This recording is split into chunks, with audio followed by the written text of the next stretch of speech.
नमस्कार दोस्तों, कैसे हो आप सब। आशा करती हूँ हम लोग ठीक होंगे। तो आज सुनाएंगे सुहाग गीत। बहुत ही प्यारा सुहाग गीत है, सुनिएगा और बताइएगा कैसा लगा। बहुत ही प्यारा है, तो देर न करते हुए चलिए सुनाते हैं ये प्यारा सा सुहाग गीत। अरे तीना पहाड़ा सीता बेनिया डोला माई, अरे बेनिया डोला माई, अरे कई पहाड़ा गईली सोये लाला नामा, अरे कई पहाड़ा गईली सोये लाला नामा,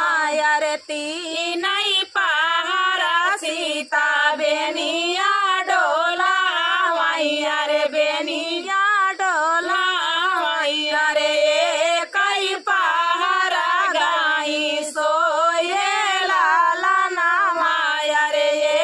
कई पहाड़ा गाई सोये लाला नामा, अरे हाथावा का बेनिया हाथे से छूटी गईले, हाथे से गिरी गईले, अरे रामा चले हरी सिया रे लाला नावा, अरे रामा चले हरी सिया रे लाला नावा, अरे हाथावा का बेनिया हाथे से छूटी गईले, हाथे से छूटी गईले, अरे रामा चले हरी सिया रे लाला नावा, अरे रामा चले हरी सिया रे लाला नावा, अरे घर माँ से निसारी है भाभी हो कावानी दे, अरे भाभी हो कावानी दे, अरे भाई लीडे वाड़िया के ठाड़ रे लाला नावा, अरे भाई लीडे वाड़िया के ठाड़ रे लाला नावा, अरे कावाना गुनाइया तू की उमरी सीता, अरे की उमरी सीता, अरे रामा चले हरी सिया रे लाला नावा, अरे रामा चले हरी सिया रे लाला नावा,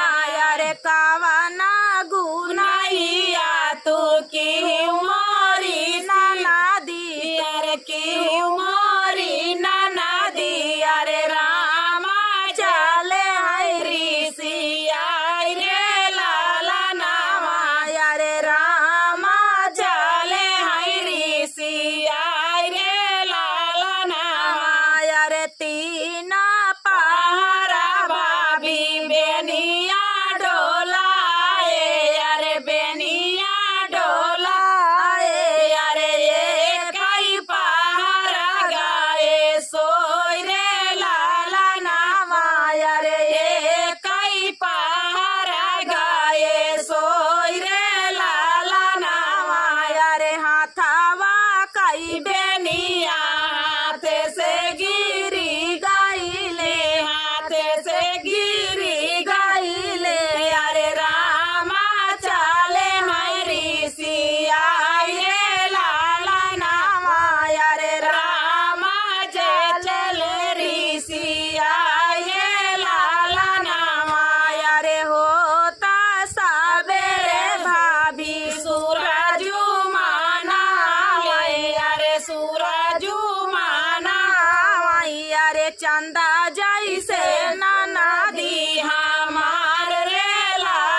सुहाग गीत आप सभी को कैसा लगा कमेंट में बताना दोस्तों। मिलते हैं नेक्स्ट वीडियो में, तब तक के लिए जय सिया राम।